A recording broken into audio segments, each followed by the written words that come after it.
बिस्मिल्लाहिर्रहमानिर्रहीम।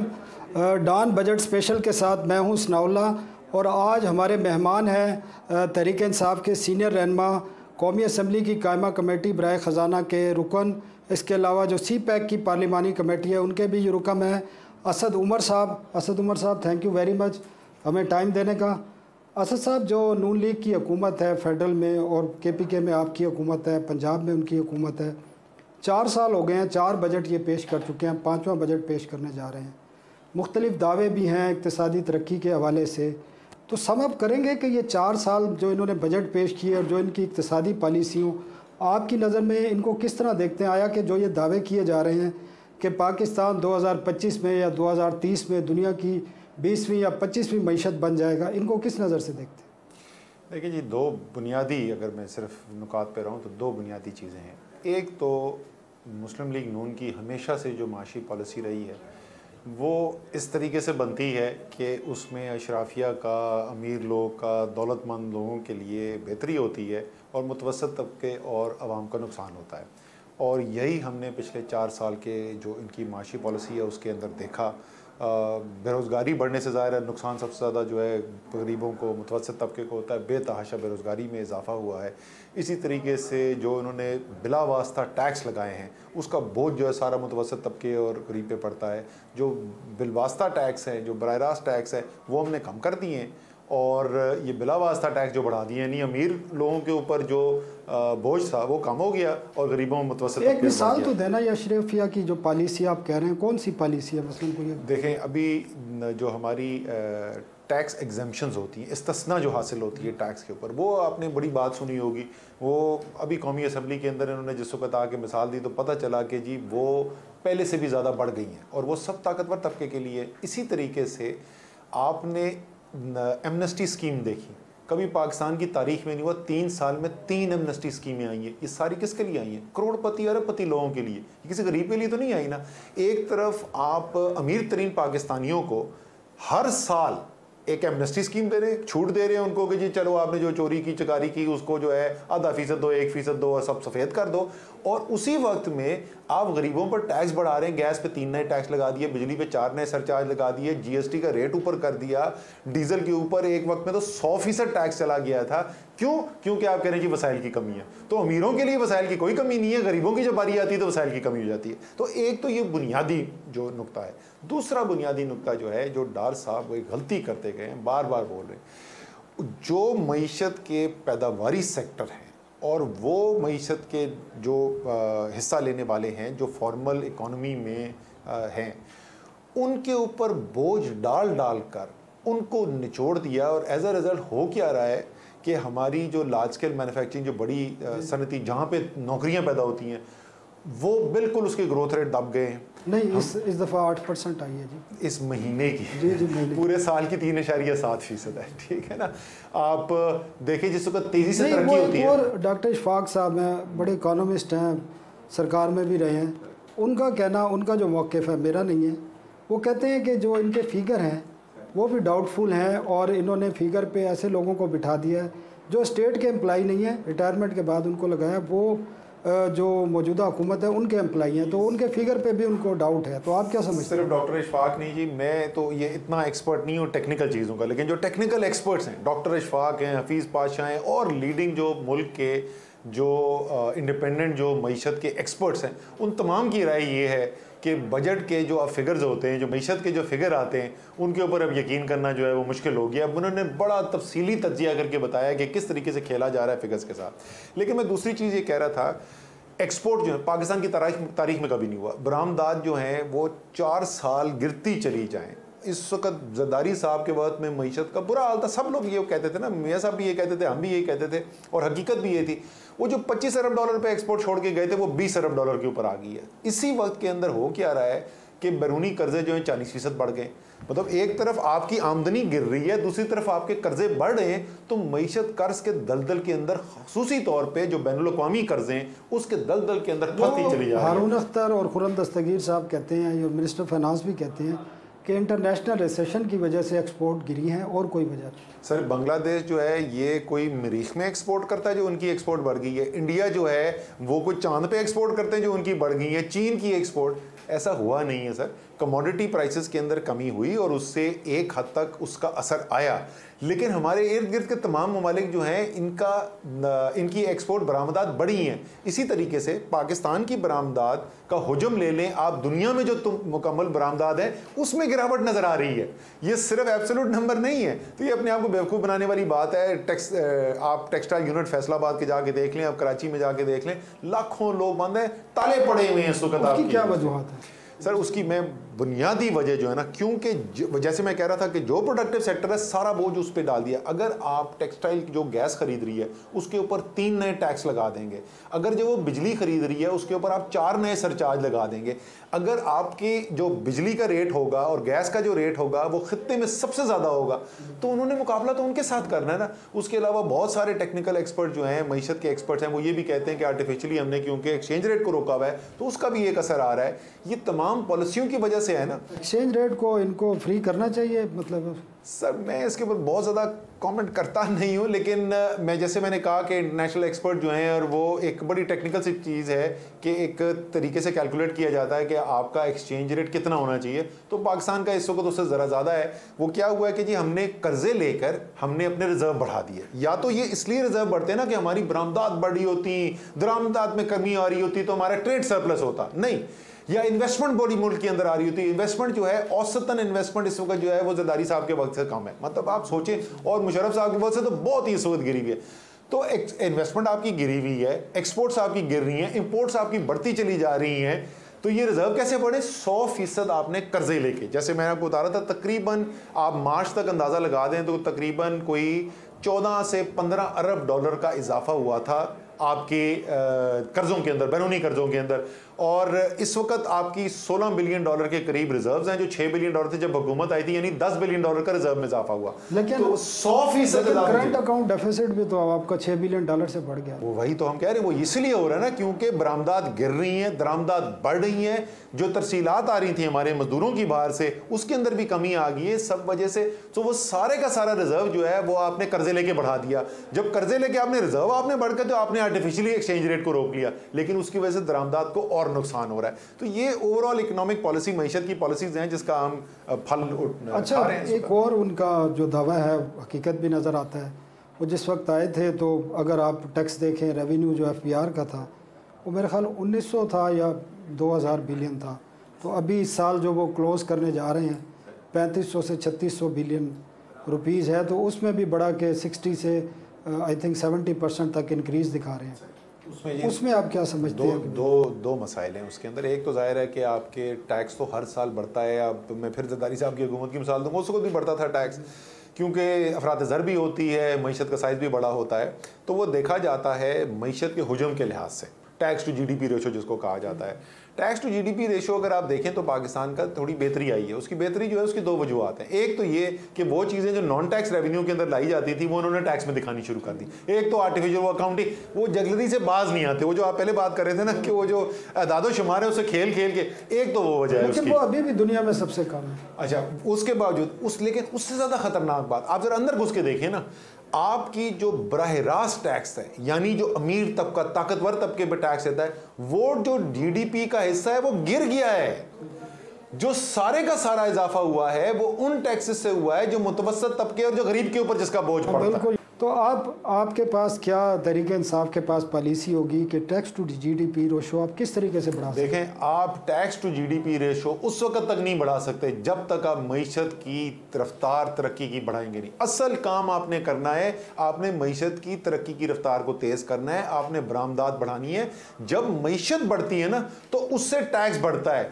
ये फॉर्मूला जो उल्टा किया हुआ कि हम टैक्स बढ़ाएंगे तो उससे मईशत अगले 50 साल लगे रहे, मईशत ने तो उसकी वजह से दबाव में आई गई है, टैक्स भी नहीं बढ़ रहा आपका। तो आपने बजाय के मुल्क FBR के लिए चलाना है, आपने FBR को मुल्क की खिदमत के लिए लगाना है। और आखिरी इसका जो पॉइंट है जिस पे कोई काम नहीं हो रहा, रिफॉर्म। सर, जिस वक्त FBR के इदारे को करप्शन से आप पाक नहीं करेंगे, जिस वक्त तक आप जो मुश्किलात पैदा करते हैं टैक्स पेयर के लिए, आप उनको कम नहीं करेंगे, आप जो है टैक्स टू GDP रेशो ठीक नहीं कर सकते इस मुल्क के अंदर। एक वक्फा लेते हैं, उसके बाद असद उमर साहब से पूछेंगे कि FBR में करप्शन किस तरह ख़त्म हो सकती है।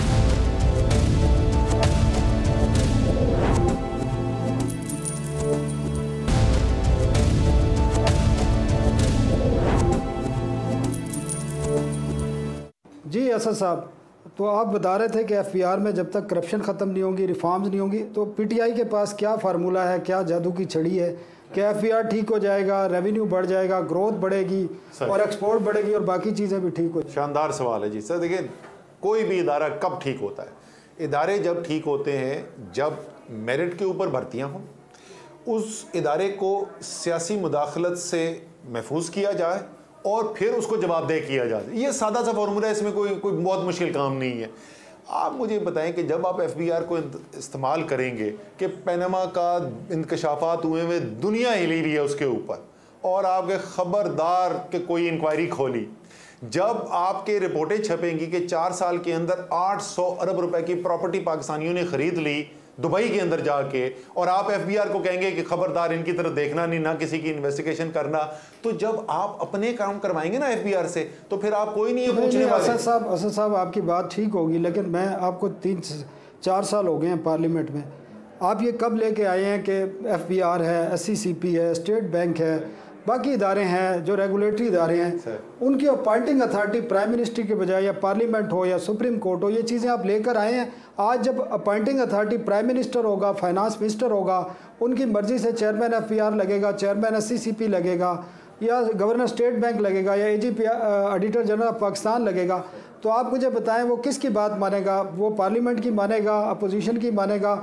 या लोगों की भलाई करेगा, या जो उनको तैनात कर रहा है, जो उनकी मराद दे रहे हैं, तनख्वाहें दे रहे हैं, उनकी बात मानेगा? सर, ये तो इसके लिए मेरे जवाब की आपको सुनने की ज़रूरत नहीं है। ये तो सुप्रीम कोर्ट का बेंच अपने जजमेंट में पनामा के लिख चुका है कि इदारे मफलूज कर दिए हैं, क्योंकि ऊपर से वज़ीर आज़म अपॉइंट कर रहा है उसके हेड को, उसका हेड उनके खिलाफ काम करने को तैयार नहीं। आप 4 साल से आपने कोई कोशिश? मैं आपको सर, ये जितने इदारों के ऊपर हम बात करते हैं, हमें तो लोग बोलते पागल है यार, वो दाल रोटी की बात करिए, ये क्या लगे रहते हो कि इदारे मजबूत करो। मैं आपको खैबर पख्तूनख्वा की मिसाल दे देता हूँ। एहतसाब कमीशन बना, उसके ऊपर जी हुआ कि जी वो ठीक बंदा लग रहा है कि नहीं लग रहा है, ठीक वो काम कर रहा है। क्या फैसला किया गया? हाई कोर्ट पेशावर के चीफ जस्टिस को इख्तियार दे दिया गया है कि जनाब आप अपॉइंट करें, क्योंकि उस निज़ाम को सियासी मुखालफों के खिलाफ हम इस्तेमाल नहीं करना चाहते, अपने लोग अगर कोई गलत काम करें उनको बचाने के लिए नहीं करना चाहते।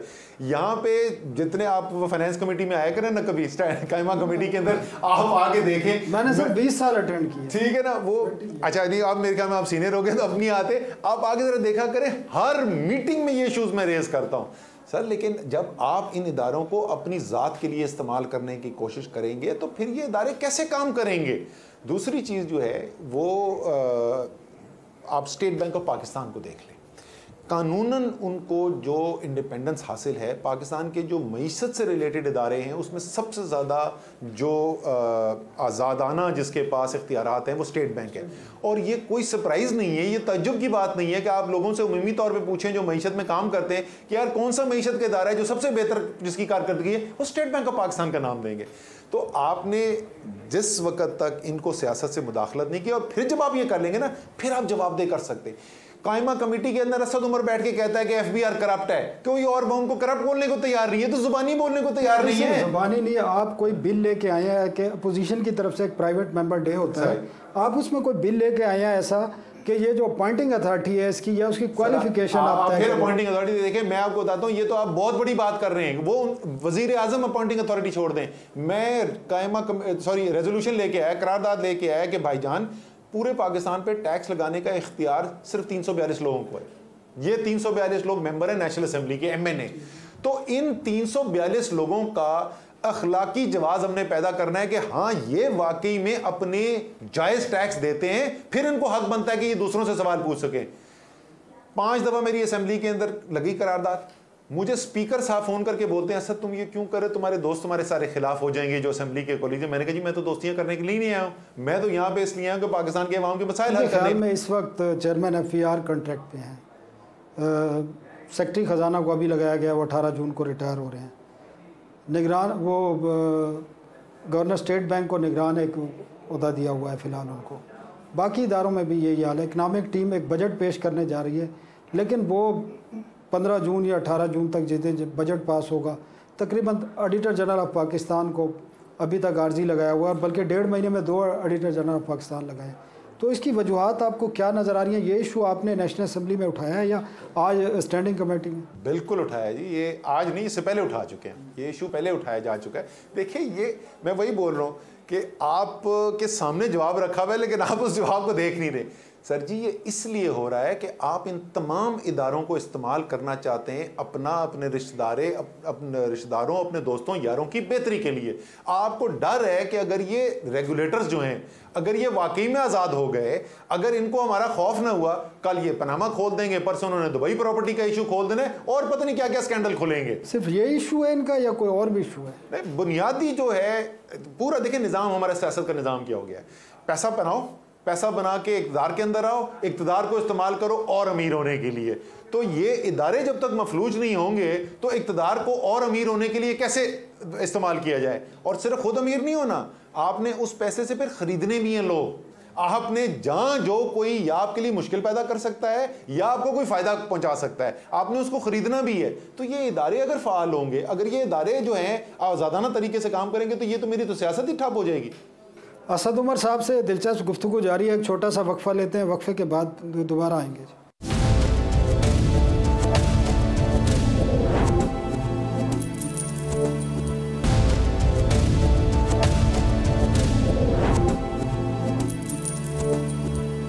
वेलकम बैक जी। असद साहब, एक और इशू है जो ताजरों की तंजीमों के सरबराह हैं, FPCCI के सदर ज़ुबैर तुफ़ैल साहब, उन्होंने कुछ पॉइंट उठाए थे। एक तो उनका कहना था कि प्राइम मिनिस्टर ने और वज़ीर ख़जाना ने भी जब ये आए थे तो इन्होंने GST 16 से 17% किया था, और प्राइम मिनिस्टर ने ख़ुद ऐलानात किए थे कि हम जो है GST को 2 से 3 सालों में सिंगल डिजिट पे लाएंगे।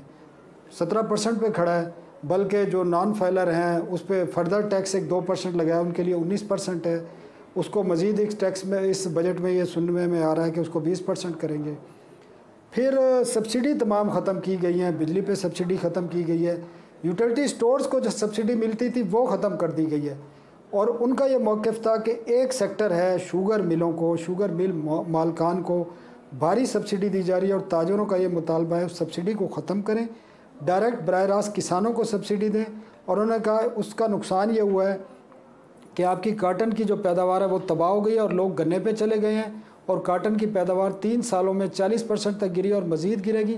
तो इस पे आप क्या कहते हैं और इसका हल क्या होना चाहिए? देखिए, सबसे सियासी इंडस्ट्री है पाकिस्तान की। बड़े बड़े सियासी लोग जो हैं उनके पास शुगर की इंडस्ट्री है। फैसले कैसे होते हैं ये तो मैं कायमा कमेटी में एक दफ़ा नहीं कई दफ़ा उठा चुका हूँ। एक तो मैंने नैब रेफरेंस भेजा था आपकी इतला के लिए एक्सपोर्ट सब्सिडी का। हम सवाल ये पूछ रहे हैं कि यार हमें बुनियाद बता दो, ये एक्सपोर्ट की सब्सिडी दी किस बात पे गई है? 6 महीने जवाब नहीं दे सके। फाइनली वो तो मैं कमेटी मैं चेयर करता हूँ, मैंने नैब के अंदर रेफरेंस भेज दिया, वो सब्सिडी रुकी भी रही उसके बाद, और मेरे ख्याल में आखिर में डिसबर्स हुई भी नहीं। दूसरा, हमने ये सवाल पूछा कि यार आप एक तरफ कह रहे हो कि शुगर का सरप्लस है मुल्क के अंदर, और आप एक्सपोर्ट रिबेट दोबारा आई हुई थी एक्सपोर्ट रिबेट की रिक्वेस्ट, उसी पीरियड के अंदर utility store corporation tender issue करता है और कोई मिल उसको चीनी बेचने को तैयार नहीं है। भाई अगर चीनी का सरप्लस है तो बिक क्यों नहीं रही है? यानी हो क्या रहा है, सिस्टम देखें कि क्या हो रहा है कि एक तरफ से टैक्स पेयर सब्सिडी दे रहा है और दूसरी तरफ टैक्स पेयर जब उसी से चीनी खरीदने के लिए जा रहा है तो वो कहता है मेरे पास चीनी नहीं है आपको बेचने के लिए। इसके लिए हमने ये रिकमेंड किया था कि कंपटीशन कमीशन ऑफ पाकिस्तान एक पूरी स्टडी करे कि क्या इसमें मोनोपोली है, क्या ये कंपटीशन के जो मेयार है उसको पूरा करी है कि नहीं करी, और उसकी बुनियाद के ऊपर फैसले करने चाहिए। इंडस्ट्री के अंदर कोई जो आई एम श्योर बहुत अच्छे प्लेयर्स भी हैं जो बिल्कुल सही काम करते हैं। दूसरा, फिर जुल्म जो है काश्तकारों से जाके पूछे। काश्तकार को ऐसे ऐसे साल साल पेमेंट नहीं होती, 3-3 4-4 महीने इंतजार करा देना तो मसला ही कोई नहीं है। पूरा वो जोनिंग का जो सिस्टम है, ये पूरी जो आजकल की 21वीं सदी की मईशत है उसके असूलों के बरखिलाफ ये हम इंडस्ट्री चला रहे हैं। वो फिर वही कि जी ताकतवर के लिए एक अलग असूल है पाकिस्तान के अंदर, अवाम के लिए कुछ और है। नहीं, अभी जो 10 महीने के फिगर हैं, 9 महीने के, आपने 80 अरब रुपए की दालें इम्पोर्ट की। अच्छा, उसके अलावा गन्ने का एक और मैं बताऊं, क्योंकि ये आप इतनी ज्यादा मराहत है तो गन्ना वहां फैल गया है जहां पे कोई तुक को नहीं बनती, कॉटन से रिप्लेस होके वहां पे गन्ना हो गया, पानी की शदीद कमी हुई है और वहां, और आपको पता गन्ना जो है वो तो पानी चूसता है, नो पानी लगते हैं बिल्कुल, और वो फसल जो है वो वहां पहुंच गई जहां उसकी लॉजिक। क्योंकि पॉलिसी आपकी जो है वो एक इंडस्ट्री को फेवर कर रही है।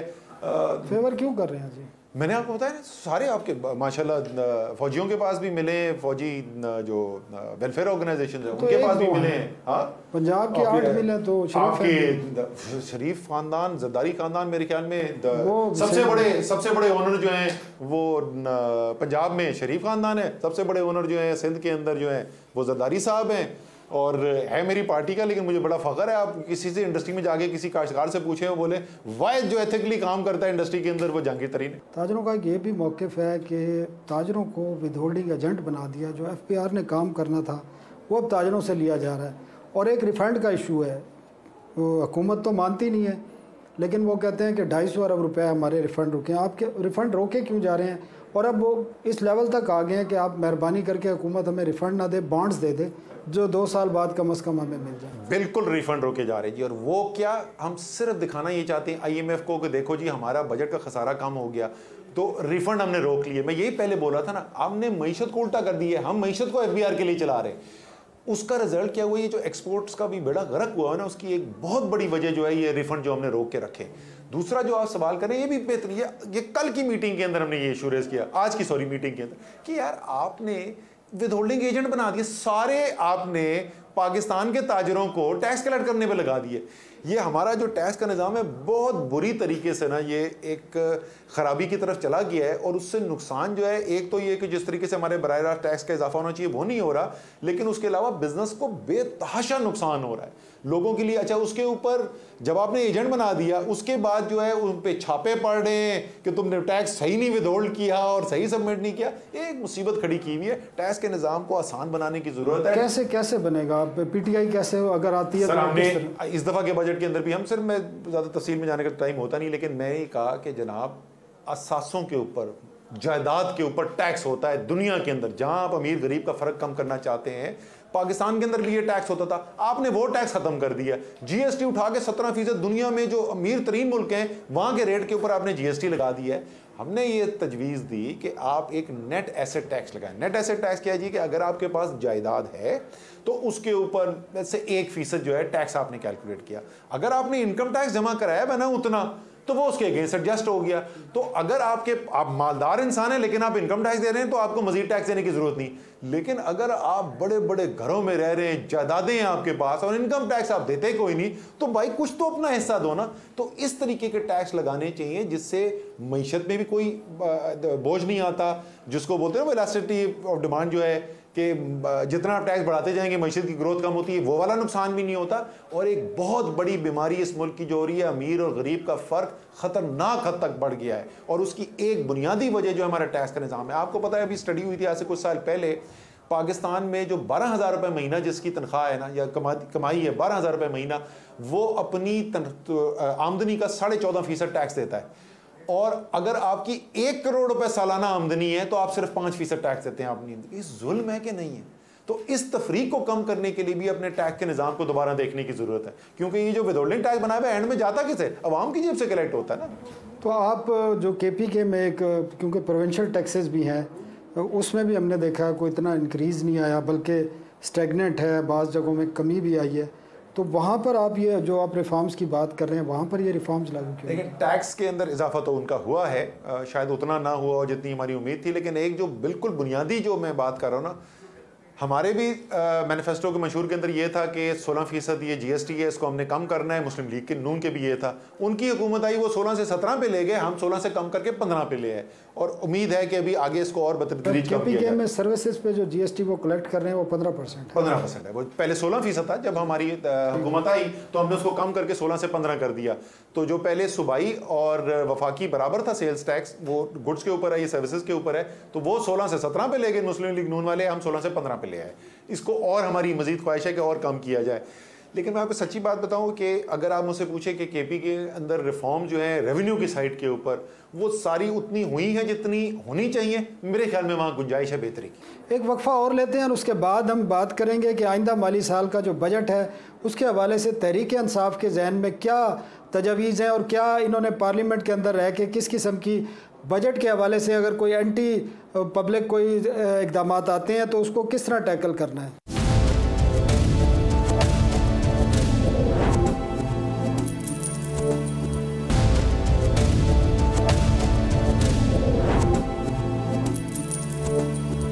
वेलकम बैक जी असद साहब। अब 5वां बजट है और लगता है आखिरी बजट ही होगा, इसके बाद तो अब इलेक्शन होंगे। तो आपके जहन में क्या है कि किस किस्म के इक़दाम होने चाहिए, या आपको क्या नज़र आ रहा है कि नून लीग की हुकूमत किस किस्म का बजट लाएगी, और अगर वो ऐसा बजट लाती है जो आप कह रहे हैं कि एक सरमायादार को प्रोटेक्ट करता है, तो आप किस तरह इस पे आवाज़ उठाएंगे और क्या तरीका कार इख्तियार करेंगे, और आप KPK में आप क्या समझते हैं, क्या तब्दीली लाएंगे आगे?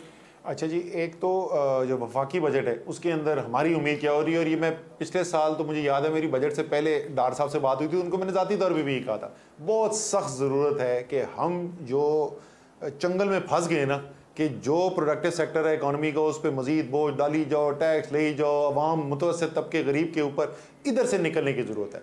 हमने जो बुनियादी एम होना चाहिए, हदफ होना चाहिए इस बजट का, वो ये है हमने मईशत की तरक्की को वापस लेके आना ताकि नौकरियां पैदा हों। नौजवानों को इस वक्त नौकरियां नहीं मिल रही हैं, और ये जो टैक्स का निज़ाम जो है ना, जो चला गया है बिला वास्ता टैक्स के ऊपर पूरा जोर के, जिस तरह मैंने आपको मिसालें दी पहले, हम दोबारा ये तजावीज़ देंगे कि वो ताकतवर तबके से बराह रास्त टैक्स के ऊपर जाएं। खुदा का वास्ता ये मुतवस्सित तबके और अवाम के ऊपर जो टैक्स है जिससे ताजरों की भी ज़िंदगी मुश्किल हो रही है, इसकी कमी की जाए, इसको रोल बैक करने की ज़रूरत है। चार्टर्ड अकाउंटेंट फाइनेंस मिनिस्टर से आप तवक्को करते हैं कि इस किस्म का होगा, या बैलेंस शीट ही देखते रहेंगे? सर डार साहब जो है मुझसे कहीं ज़्यादा ज़हीन और कहीं ज़्यादा मेहनती इंसान है, तो उम्मीद है कि वो कोई अच्छे फैसले करेंगे। अभी तक नहीं किए हैं, लेकिन उम्मीद इंसान को अच्छी रखनी चाहिए कि जहाँ तक आप देखें जमहूरी निज़ाम के अंदर क्या चीज़ है, हम असेंबली के अंदर खड़े होकर आवाज़ उठाते हैं, हम कायमा कमेटीज़ के अंदर आप किसी से जाके पूछ लें, फाइनेंस में पूछ लें, कहीं कि सबसे ज़्यादा कंट्रीब्यूशन कहाँ पे कौन करता है वो आपको पता चल जाएगा।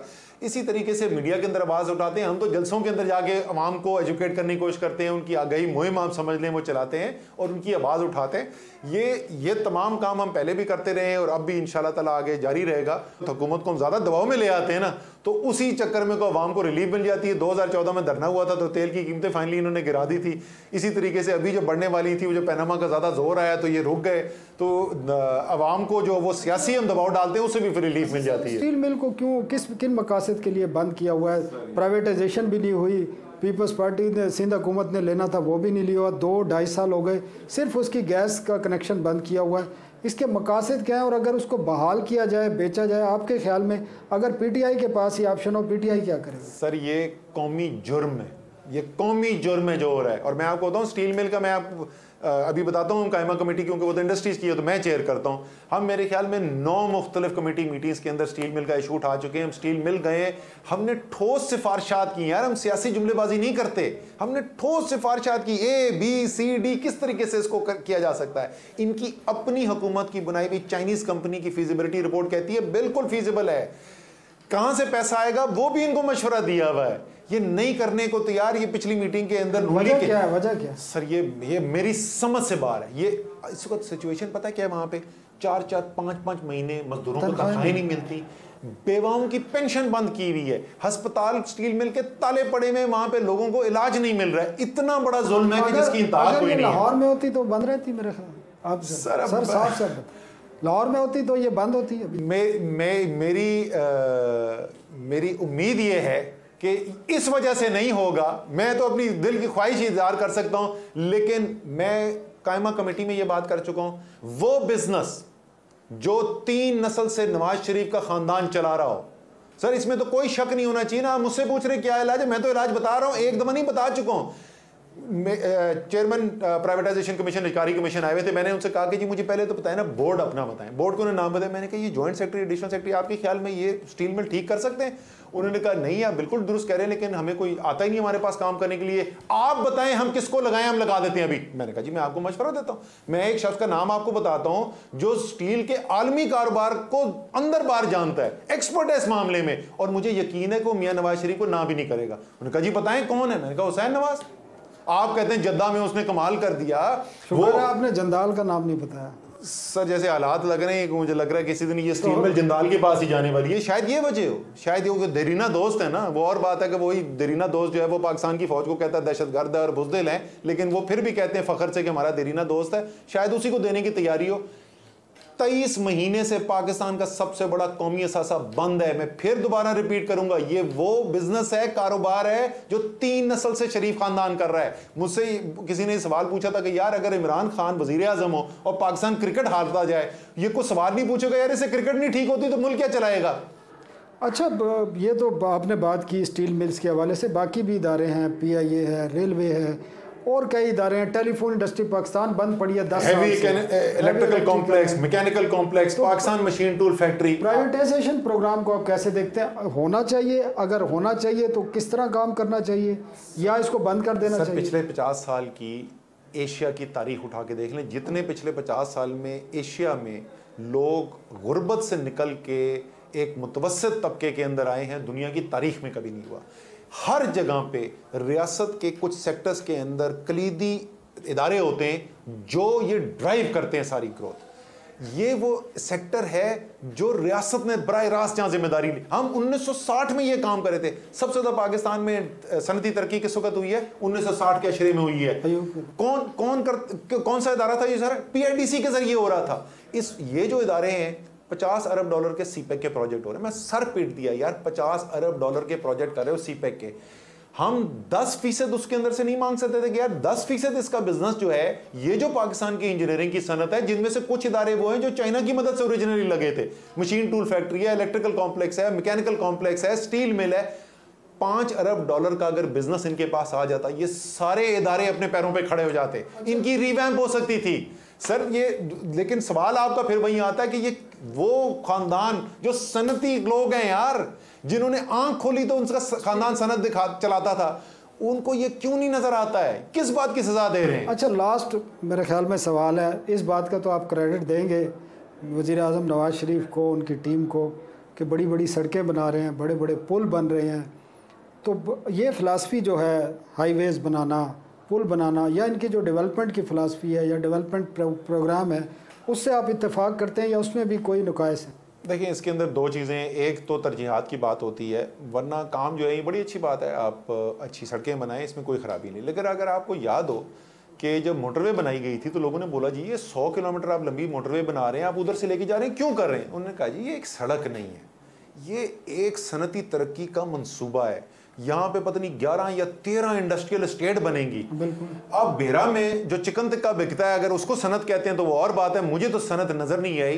25 साल हो गए आपकी मोटरवे का आगाज हुए, 20 साल से ज्यादा हो चुके हैं। इसी तरीके से CPEC की जब हम बात करते हैं, मुझे वो मेरे दोस्त हैं, बड़ा मैं उनका एहतराम करता हूँ, एहसन इकबाल साहब, वो जो दिखाते हैं, मैंने उनसे पूछा था यार ये जो आप काली सड़कें बड़ी जबरदस्त दिखाया, वैसे बड़ी वो तस्वीरें बेहतरीन दिखाते हैं। नहीं, वो प्लान दिखाया है जो उनके, ये भी जिसका नाम है। नहीं, वो जो प्लान है ये सारा लॉन्ग टर्म प्लान। आप तो कमेटी के रुकन ने कभी आपको दिखाई है सर? लॉन्ग टर्म प्लान के ऊपर पिछली कमेटी की मीटिंग में पहली दफा प्रेजेंटेशन हुई थी और 3 सवाल पे मुश्तमिल प्रेजेंटेशन थी, जिसमें यह कहा गया था कि कुछ काम इस पे हो रहा है। जो उसके बाद जो प्लान जो है, जो कह रहे हैं हमने सूबों के साथ शेयर किया, वो मार्च में जाके, इस साल मार्च में शेयर किया। 2.5 साल से चीनी उसके ऊपर काम कर रहे थे और वो 30 सफ़ात पर मुश्तमिल है। उसको मैं प्लान नहीं कहता, वो नेक ख्वाहिशात का इजहार है। और 5 दिन कुल दिए गए थे खैबर पख्तूनख्वा हुकूमत को। कम से कम ये मुझे पता है कि 5 दिन के अंदर अंदर जो है 15 साल का अगला जो पूरे मुल्क का प्लान है तरक्की का, इसके ऊपर अपने जवाब दे दें। जो वो पूरी डॉन के अंदर जो तफसीली जो चाइनीज़ काम हुआ है, उसमें से कुछ भी शेयर नहीं किया गया है। वो कहते हैं ये फाइनल नहीं है। यार ना हो फाइनल, भाई पार्लियामान के साथ शेयर कर लो। एक पार्लियामानी कमेटी बनी हुई है ना। एहसन इकबाल साहब मुल्क के साथ कैसे शेयर? ना एहसन इकबाल साहब मुल्क के दुश्मन है, ना उस कमेटी में बैठा हुआ कोई शख्स मुल्क का दुश्मन है। यार सब मुल्क के खैर ख्वाह हैं, शायद कोई मशवरा दे दें। अच्छा, पार्लियामान को नहीं बताते यार, सूबों को तो ले लो यार, ये चाइनीज़ ने काम किया हुआ, आपका इसके बारे में क्या ख्याल है? वो काम जो चाइनीज़ 2.5 साल से कर रहे हैं, वो काम हमने अभी तक शुरू नहीं किया है। ये पहले दिन से CPEC एक अच्छी चीज़ है, सारी कौम चाहती है CPEC हो। कौन CPEC के खिलाफ है? हम सिर्फ ये चाहते हैं शफाफ तरीके से काम हो, सबको साथ लेके चला जाए, ताकि ना किसी सूबे को कोई गिला हो, ना कोई सियासी पार्टी को गिला हो। सारा कौम इसको ओन करे कि यार ये कौमी मंसूबा है, ये किसी एक सियासी पार्टी का, किसी एक सूबे का मंसूबा नहीं है। इतनी सादा सा चीज़ समझ नहीं आ रही है उनको, पता नहीं क्यों। Thank you very much sir.